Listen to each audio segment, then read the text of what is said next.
to start this meeting by,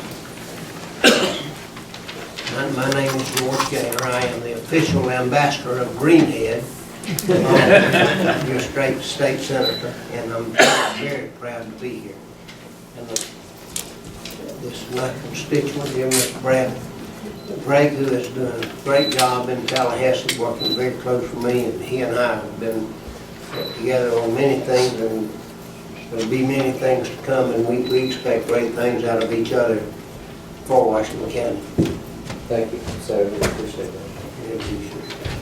Yes, and with me I have two of my staff, Ann McGraw, who has joined us. She was formerly working with Senator Evers, and prior to that, Senator Peden, and so she is now helping me try to stay between the lines. So, Ann, thank you for being here, and also Ms. Letty Bergen, who just joined our staff last couple of months. We stole her from the governor. He was doing such a good job, we felt like she could come over and help us, so thank you, Letty, for your help to our office.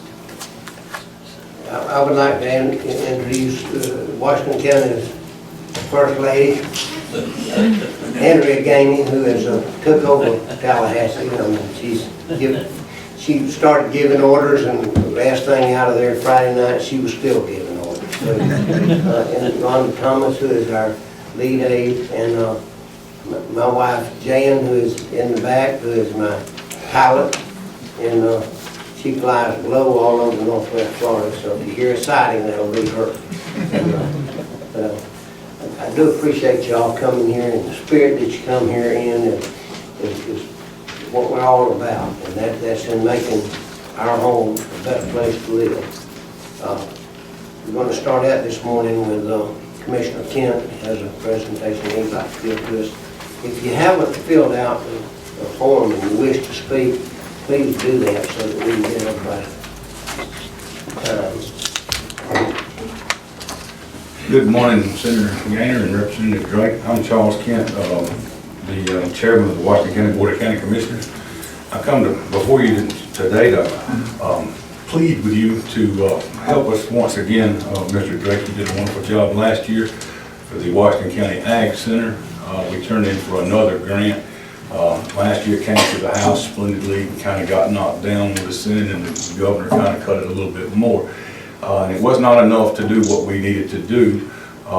We have a bad roof, and we have some ground that is falling in, and we just really don't have the funds to take care of that. And as you all know, that is the entertainment center of Washington County. Y'all have participated in Ducks Unlimited, NRA, the Watermelon Festival. CSX uses it for meetings, DOT. Without it, we would be lost, and we're not far from losing it. So any help that y'all could give us on that would be greatly appreciated. I also talked with Karen Johnson. She's at a meeting in Tampa, and she was made us aware of some funds that were available for infrastructure. She runs the Washington and Holmes County Health Departments, and specifically the Washington County Health Department. We have some flooding issues that we need to address. It floods near about every time it rains, and that's not good, especially with the new construction that was done recently. As well as she was requesting, possibly a generator and some things like that. So if those funds are available and you see where you can help those projects, would be greatly appreciated. Thank you, gentlemen, for your time. Thank you, Commissioner. Do we have, could we have all the elected officials stand and if you would, give us your name and what position you hold. Trey Hawkins, Washington County Commissioner, District 3. I'm Milton Brown, Washington County School Board, District 3. Lou Cleveland, Washington County School Board, District 2. Joe Taylor, Superintendent of Schools. Susan Roberts, Washington County School Board, District 5. And once again, I'm Charles Kent, Washington County. All right. Thank you.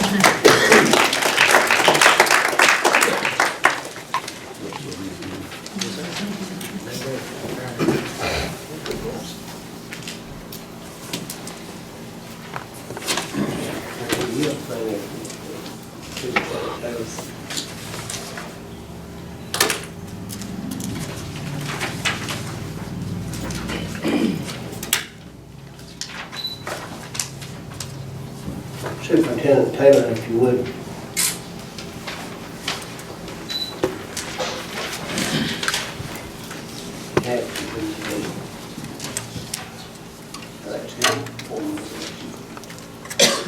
very much appreciate the opportunity to address you, Senator Gaynor, Representative Drake.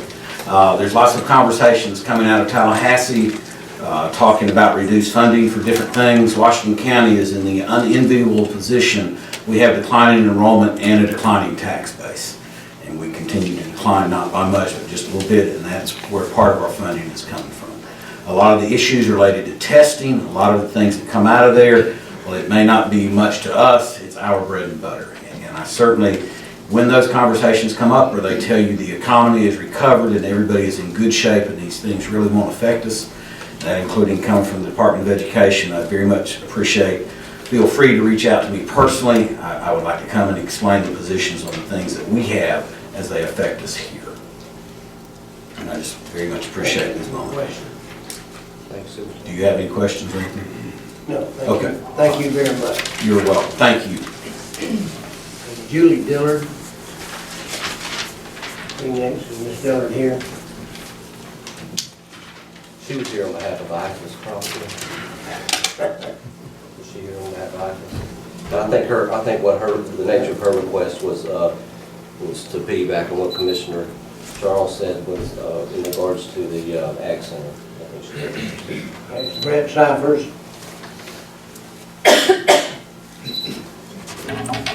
Thank you, Mr. Chairman. This is part 2 of 3 issues of me stalking you this afternoon. So I appreciate you putting up with me yet again. I'm here just to simply thank you for what you do, the support that you give, and specifically you, Representative Drake. I know Senator Gaynor is going to be a great champion for this district, but I know you have been for years now. And what we do is not possible. The projects we've done from Caryville to Chipley would not be possible without your support of the district and its operations over that period of time. So thank you personally on my own behalf, and also my board, which Ted Everett's here somewhere. He's one of our board members.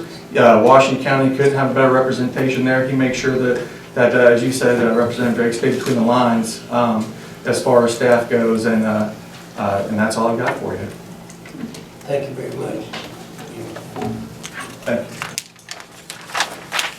Renee Roundtree, and guess what she's going to talk about?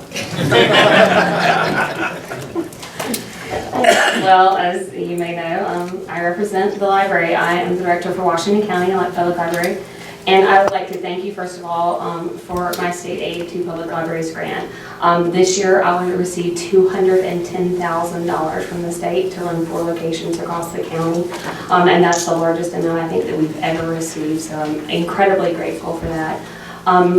We did over 52,000 checkouts last year, so 2 items per person in the county pretty much. However, you know, there's lots of buzz about electronics. Only about 8,000 of that was electronic checkouts. So there's still a real need for the written word in our county. Not everybody has access to the latest and newest technology. So we need to, you know, be able to make sure that we still are able to afford to do those critical things. We offered 172 free classes and programs last year. That was about 14 per month. And when you count that I only have 13 employees, that's a little bit crazy to even think about. State aid allows us to provide school readiness programs and classes for children aged 2 to 4. It allows us to provide STEM classes for children in elementary and middle school. And also we provide basic computer classes as well that make our citizens more employable. You know, they come in and they need to use us, they need to brush up on a resume or maybe, you know, they need help with an online job application. And we do that. Also, you know, we're surrounded by information constantly throughout the world. And, you know, I read a report where the most trusted profession was nurses, and the second most trusted profession was librarians. So we provide that unbiased and fair view of things in the world. People know that they can come into us and we will give them both sides of the story, and we will not take sides. And we want to, of course, continue to do that. Obviously, we would request that you continue to fund state aid to public libraries grant, because that's highly crucial to the work that we do. And then also, we submitted for a $500,000 public library construction grant to expand at Chipley. We rank number 2 on the list, and we really appreciate your support on that, because obviously we can't generate the revenue within the county in order to fund that construction. But that's all. Thank you very much. Do you have any questions? Okay, thank you. Thank you for all you do. Oh, and my lovely supporting ladies and sir.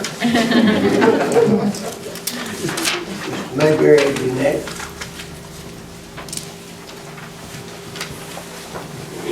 Good morning, Senator Gaynor and Representative Drake. My name is Charles Mayberry. I'm the Executive Director of the Panhandle Library Access Network Plan, as we all know it. Thank you very much for the opportunity to speak here today. I'm also here to thank you for your ongoing support for Florida's 5 library cooperatives. Specifically, the conversion of our budget line item in the state's budget to recurring status instead of remaining on non-recurring status. We appreciate that very much. My organization Plan is one of the 5 library cooperatives in the state of Florida. It's composed of 42 member libraries and library systems across the Panhandle. Some of Plan's libraries in your districts include Bay County's public libraries, Florida State University's Panama City Campus Library, the libraries in Okaloosa, Walton, Holmes, Jackson, and Washington counties, Gulf Coast State College, and the Northwest Florida State College, and many other libraries. Plan's member libraries have a combined total of 193 locations, branch and campus libraries spread across the counties. These all serve our citizens. At last count, there were over 900,000 citizens in the Panhandle that have library cards. More than 900 library staff serve the needs of these citizens. Now here's why the Florida library cooperatives are important. First, the state funding for library cooperatives provides $400,000 for each for Plan and the other 4 library cooperatives, a total of $2 million in the state's budget. This amount is spread very thin across the Panhandle, about $400,000. But you get a tremendous bang for the buck for this support. The cooperatives provide the umbrella organization under which individual libraries can share resources and reduce their costs. For example, Plan provides its libraries with a cooperative purchasing program, a vendor discount program, technology support, and shared staff training activities. Through these services, Plan saves its member libraries money and ensures that even the smallest libraries have access to technology and resources that they could never afford on their own. Secondly, the cooperative provides direct and close-in support for our libraries. We interface personally and frequently with our library directors and their staff. The directors of Panhandle Libraries comprise the controlling board of Plan. Renee Roundtree is here today. You just heard her speak. She's from the Washington County Public Library and is the president of Plan's board. The needs of your constituents are handled locally, close in, and are adequately represented by people who are working in your libraries. So finally, I would like to thank the both of you for the good work that you're doing on behalf of our communities here in the Panhandle and beyond. And I thank you for your continuing support of our libraries. They're important community assets across the Panhandle. Thank you, sirs. Thank you. Are there any questions? Question? Thank you. Okay. Sharon Hans with the Tobacco Free Partnership.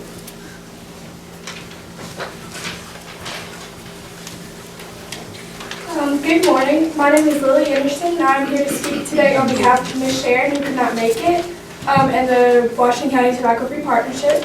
With me today is Ms. Ashley Bell, the newest member of our Tobacco Free Florida at the Health Department, and Mr. Milton Brown, who is our chairman for the Tobacco Free Partnership. I'm going to update y'all a little bit about what SWAT is, what we've been doing in our partnership, and our latest projects.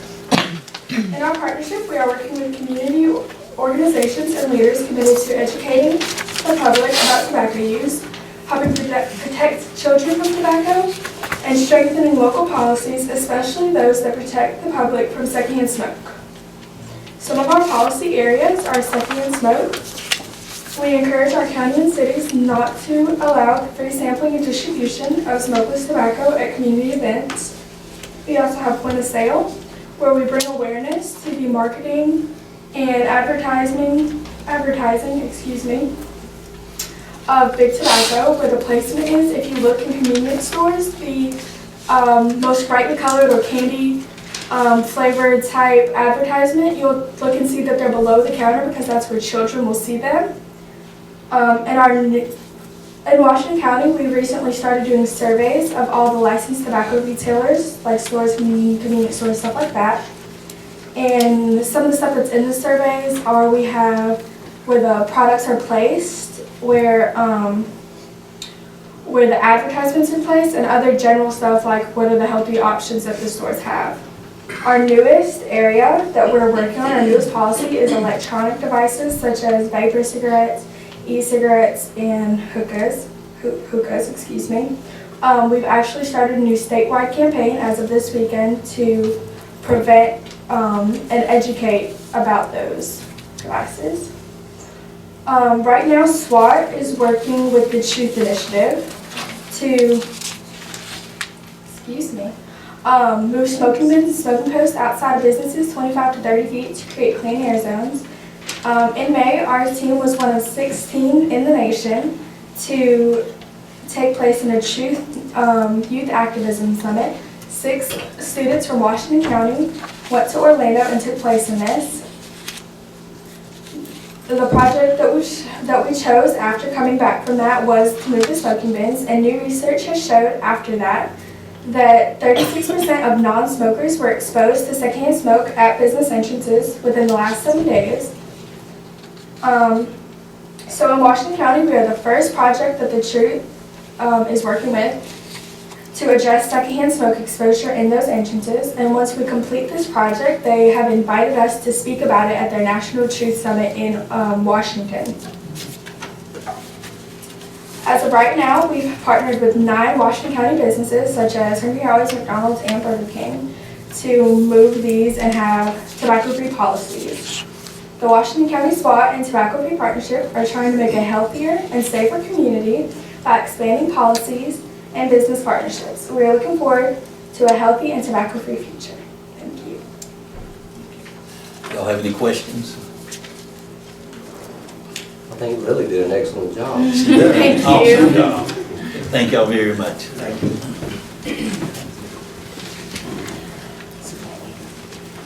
And Eldridge. Good morning. I appreciate the opportunity to address you both again. My name is Susan Gage. I'm here on behalf of Lynn Eldridge, and I too am part of the groupies that are going to be following you for today.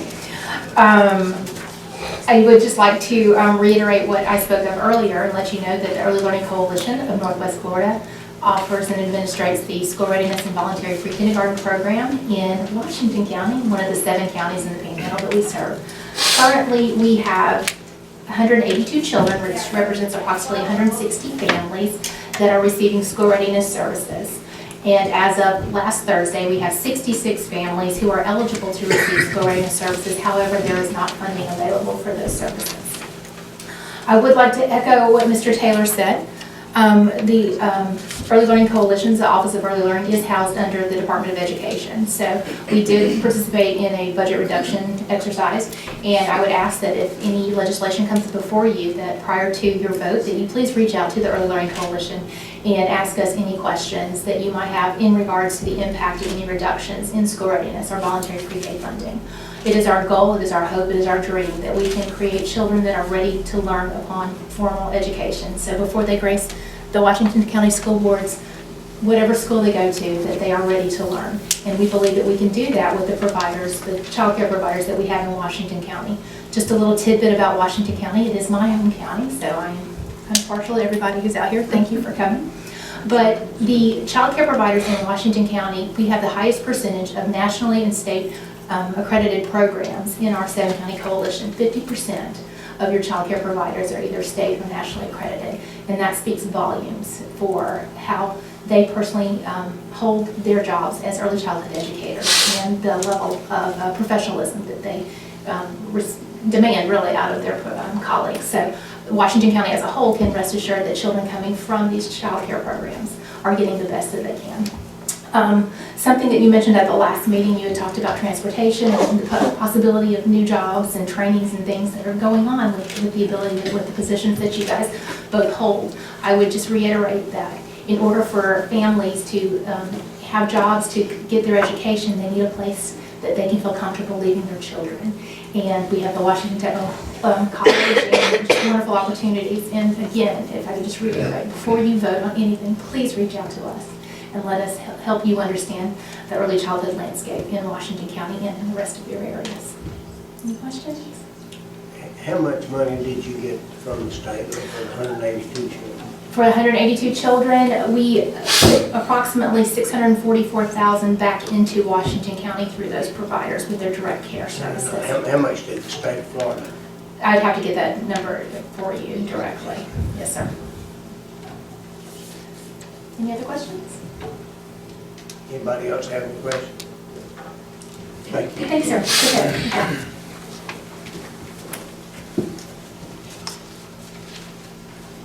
Ron Petrosilis, did I get that right? Good morning again. I'm sure by the end of the day you'll know it by heart. I too am one of your groupies today, so thank you again for being here and hearing all the concerns of the community. Just to give you a brief overview again, I am the Executive Director of the local continuum of care. We are the lead agency. We're called Driveways of Northwest Florida. We represent one of the 28 continuums in the state of Florida, and our membership consists of formerly homeless people, faith-based communities, educators, attorneys, mental health and substance abuse professionals, law enforcement, many policymakers like yourself. These folks all get involved because we can actually help folks in the area. So what I thought I would do, rather than talk to you about my initiatives, since you're familiar with them already, is just give you an example of what we've done in the month of January so far. We received money from the state and the federal government, and what we do with that money is work on a coordinated entry system so that we can get folks into the system and properly assign to proper case management and teams of folks that can help them. So in the month of January alone, we've housed 8 families, 6 of whom were women with children fleeing domestic violence. We were able to rapidly rehouse these folks and put them in a stable living environment, in a safe, stable living environment. These dollars are very crucial for us to continue our work, and we thank you very much for your attention. And if you have any questions, please let me know. Are there any questions? Thank you. Thank you very much. Amy Cooper.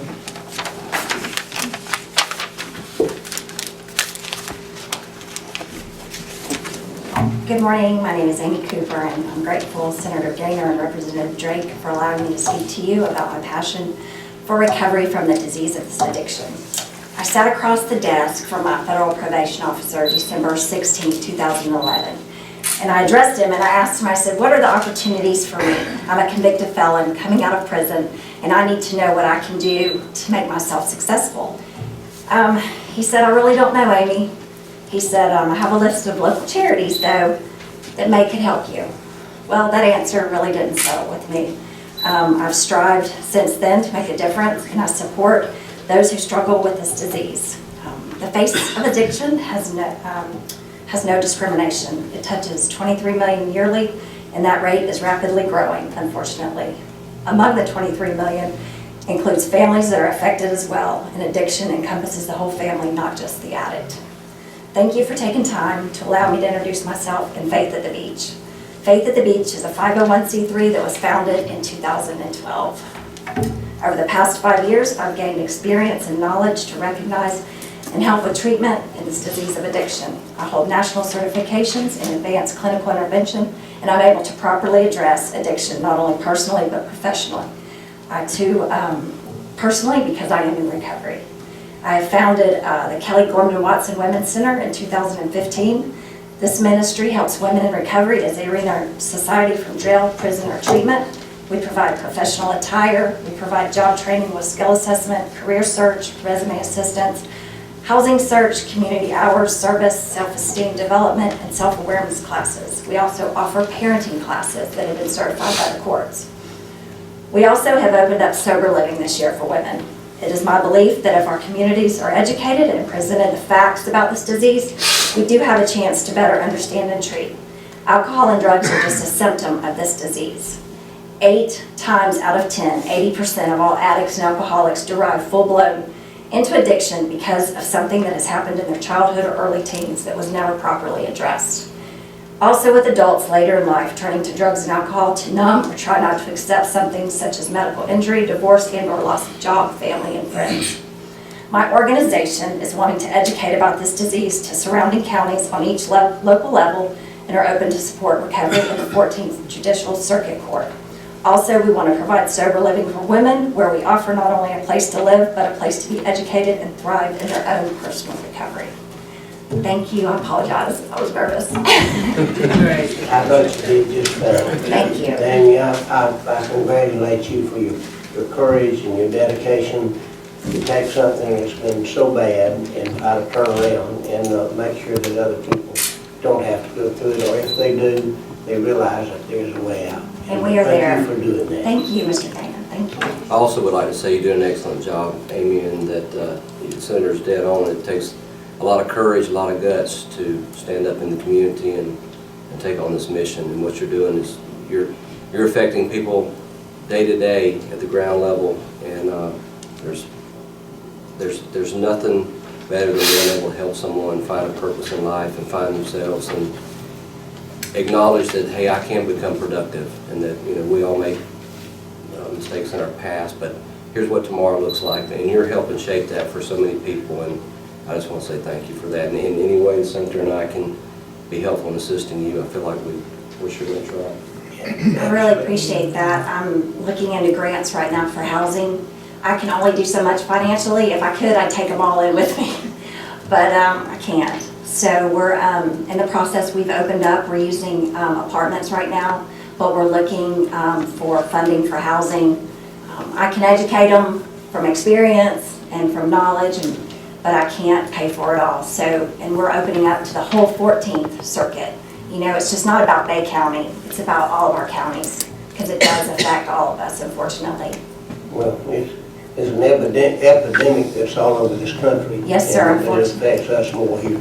Yes, sir. And, thank you for doing that. And if you'll outline some of the things that we could help you with, I will. and I would sure like, if you give Rhonda or Andrew, we'd sure like to be part of what you're trying to do. Yes, sir. Thank you so much. Thank you.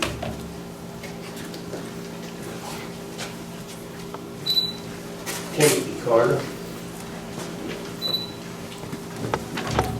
Good morning, Senator Gaynor and Representative Drake. I appreciate this opportunity to speak as an advocate on behalf of helping hands that I helped co-found. Just like Amy, I too am a formerly incarcerated inmate that has devoted my life to try to keep people from going down the path that I'm at. 80% of the people that are incarcerated today have an addiction of some sort that led them there. Our communities that we live in right here is home for me. Drugs is a problem. And everybody says, let's get the drugs off the street. I concur. However, in order to get the drugs off of the street, we got to get it out of the people. And how we can do that is by treatment. I want to update you on a meeting that we went to last Friday, and I said, you know, maybe the Department of Corrections can help. Well, today I'm sadly to say that the corrections is no longer in the Department of Corrections. It's a housing facility mainly only. We're failing in that area. If we could prevent one person from going down the road of addiction or prison, then I feel like we'd be successful. But once a person does come out of prison and they walk into the streets of Washington County, they need continued help to help to treat that addiction. There's nothing here. Just last month, we had a lady come to us and wanted some help for treatment. She wanted to change her life. The nearest place we could find was in Bonifay Detox. We took her over there and they wanted $2,500 up front to get her sober for 3 days. No drug addicts got $2,500. If they did, they'd have more drugs. So we lobbied and we advocated in Tallahassee, and we met with the Florida Department of Corrections. To tell you who we met with last Friday was Ms.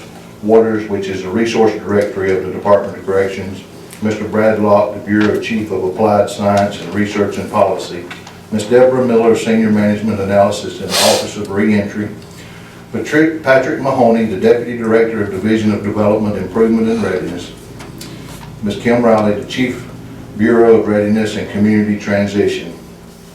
This meeting was supposed to be an hour meeting, and it turned into 2 hours. The DOC is coming up with a new program called Spectrum, that while the person's inside of prison, they can help treat them further than what they're doing now. However, there's no halfway houses in the state of Florida except one. It holds 190 people. There's no halfway house. There's no treatment facilities that I'm aware of that are funded by the state. Most organizations like Miss Amy Cooper has is by monies that has been donated or Christian organization that has a loving heart to reach in and help. My great concern is, I've done some research, and in Panama City alone, they spend $7.5 million on beach renourishment. On this beach renourishment, it's basically to build the dunes back and to make our sand whiter. They're also spending $1 million of that to maintain this. If you go down Highway 77 or Highway 79, you'll see the mass amount of money that has been spent on our highways. Are our people not worth investing in? Our people need treatment and they need help. And I appreciate what both of y'all do for us, but we're lacking in that area, and I'm hoping that y'all can get somebody in Tallahassee that can make this happen so that we can start having some facilities and treatments for our people.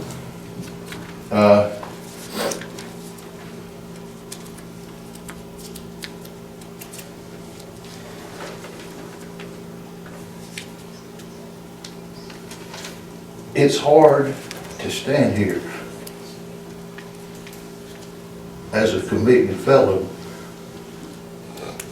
in front of people with the prestige that you have. But if I can help one person from going down the path that I went down, it'll be worth it. Had I had some help many years ago, I probably never would have went in there the second or the third time or the fourth. I appreciate anything that y'all can do to help us. In your folio is a picture of a young man. I don't know if you have it or not, but in this picture is what methamphetamines will do in 3 days. Picture on the left is on a Sunday. Picture on the right is on a Wednesday after a drug overdose and multiple seizures. This is one of my motivators that encourages me. I appreciate your time and anything you can do to help us. God bless you. Thank you. Just right. Yes, Do you have sir. any questions? No, but I'd like to make a comment. Thank you. And Mr. Carter, thank you for, you and Ms. Cooper both have demonstrated a lot of courage, and your passion is very evident. And you're right. The mission of the Department of Corrections is to correct. It's not not there for tenancy purposes, to be a landlord, to just house someone and keep them off the streets. The aim and the mission of the Department of Corrections is to correct bad behavior. And so we're not doing our job until recidivism reduces itself to zero. And I think what you're doing is admirable, and not only is it admirable, I think it's something that can work. And I appreciate it. I thank you for sitting down and spending time with me and with the department. And I want to make sure that we have all the names and people that you met with, because we want to follow up with them.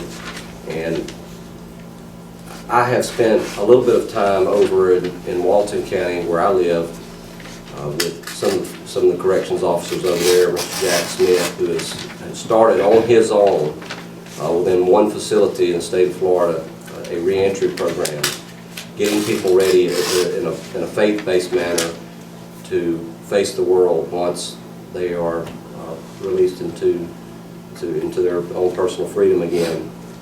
And Jack, Mr. Officer Smith, actually was recognized by FDOC this year as being the Corrections Officer of the Year. He's made such an impact with what just one man and a vision, and what you're doing to complement that. I think What I have asked FDOC is to, let's expand that program that started in Walton County. And I know there's not money there, but we want to find a way to offer resources. And I think that what you have and what you have started with the Helping Hands, giving people a little bit of direction. And once they, like Ms. Cooper said, whenever the day came to be released, it was like, well, where do I go? What do I do? How do I find these things?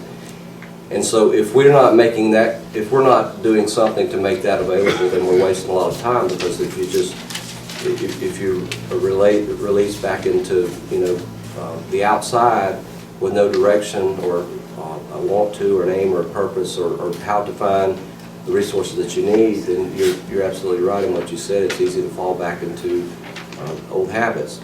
So I want to, next year I want to come back and hopefully have some good news and something that we have been able to develop over this current session. I want to make that a #1 priority, so that next year we can come back with some good news and show that what we have started here is working and it's developed, and that hopefully it'll be a large benefit to the state of Florida and to the residents that live in all the communities. So thank you again for what you're doing, and we'll continue to work alongside with you and Ms. Cooper and all the others that are strong advocates for your cause. With opiates killing more people now than car wrecks. Yes, sir. That definitely is an opportunity there, I feel like, that we need to get involved in. I wanted to ask you, do you get any money from life management or any support? Or? No, sir. The day that I got out, I was given $50 and a bus ticket. No, but at any time? No, sir. I received food stamps for the first 6 months that I was out. That's it. No life management, nothing. Okay. I really, having toured some jails here in the last month, I find out that the drugs inside the jail are about as big a problem as outside the jail, because a lot of people are not as heavily addicted as they become after they get in jail. And cell telephones and drugs are their biggest obstacles now. And like the representative, I agree that we need to do something, and that we need to try to get something done this year, and at least go ahead and crack the ice to where we can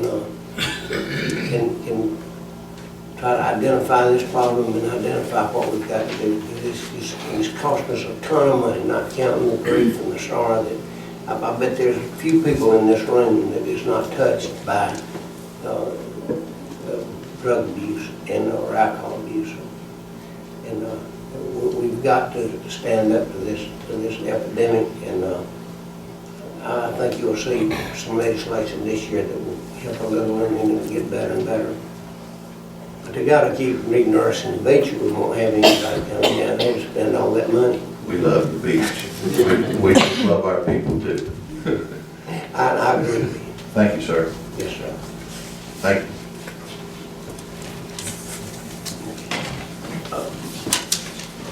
Mr. Ray.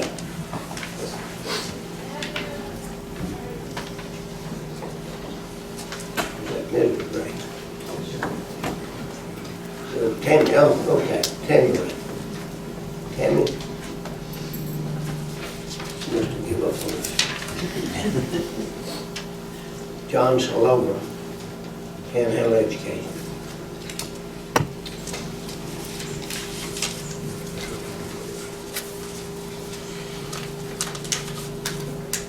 Good morning. My name is John Slover from the Panhandle Area Educational Consortium, located right around the road here in Chipley. We are one of 3 educational consortiums in the state of Florida, and the oldest, celebrating 50 years this year. Actually founded, I think, like maybe a block down the road from here. We represent 14 school districts from Madison County all the way to Walton County. 45,000 students. We're made up of a board of 14 superintendents. We provide a wide range of services to districts, from risk management to group health. We have a cooperative purchasing service. We do a lot of professional development. We're the home for the Fiddlers ESE support, which includes our county and Bay County as well. And I just wanted to take a couple minutes to say thank you for your support of rural education. The educational dollars are very much more sensitive to the rural areas. What might look like a small cut can cut deeply in our areas. So we appreciate your continued support for that. Also, the consortiums have one line item on the budget and the DOE. Not a lot of money. I think between the three consortiums, it's about 1.4 million for 156,000 students total. That line was actually zeroed out in the 10% reduction exercise. So I would ask if you see that to consider supporting at least funding that's steady going forward. I've provided your staff with kind of an overview of the request. So that's it. Thank you both for your service, and thank you. Thank you, sir. Any questions? Would anybody else like to come, that may not have filled out a form, come on up. Just give us your name and who you are. Yes, my name is Dawn Bite, and one of the reasons I'm up here is after listening to Amy and Timothy, I'd like you to know that I'm a guardian ad litem here in Chipley, and my concern is mostly with the children's lives matter, and I would like to touch on the problem that I really think that we're having today, and when we're talking about drug abuse, and we're talking about adults, but we all know that the children are the ones that suffer the most. When I go into a guardian ad litem court, what happens is when the parents get arrested, the children are offered so many different counseling, so many different things that the only reason that they're actually offered is because their parents have been arrested. But we have so many children right now living in homes where there is meth. The parents are not getting caught and they're not getting arrested, but the kids are suffering. And I truly believe that in order to stop this, we need to get the children when they're young. Now, I know we have many people here from our school system, and I know the school system takes on a burden, but I truly believe that we need to start educating our children young, and we need to start catching these children that are right now suffering from growing up in meth homes.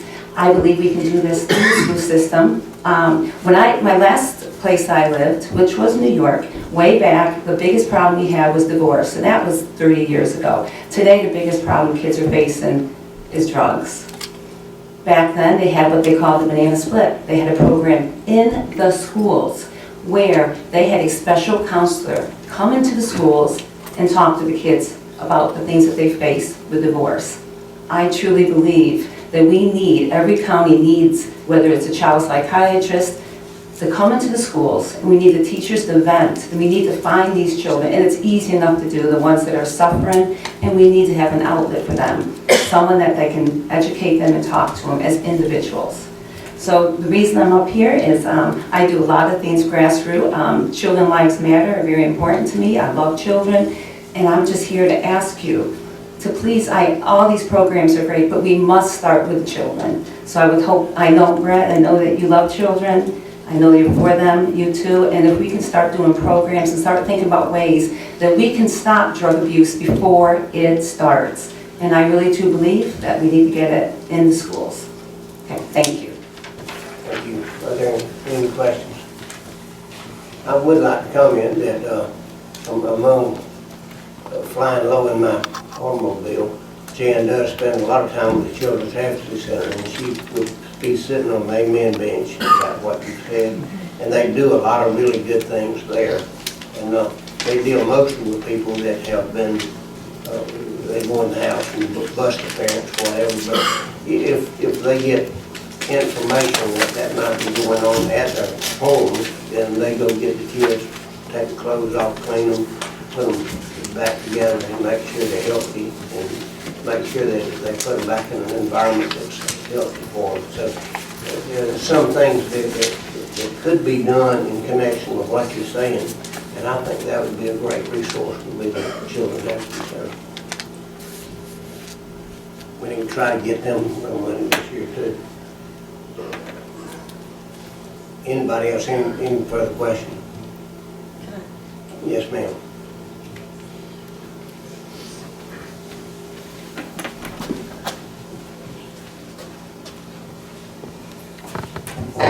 if I get emotional, I'm sorry. I hadn't prepared anything, but I'm Linda Norton, and I was the director for the Washington County. Ms. Norton, you just take 2 or 3 deep breaths, and you realize that everybody in this room is your friend. I wanted to talk to you about elder affairs and the part that they play and the county council on aging's. My mother had Alzheimer's, and she died in October. And there are lots of people out here struggling with this disease and taking care of their parents. And the resources are so small. It's so hard to get help for the caregivers, for the patients, for the clients. I'm just asking if anything comes over your desk or if there's anything that you can do to help the rural counties with support for caregivers. And it's a really big problem and it's going to get worse. I may end up with it myself, but I want you to think about the elderly people too.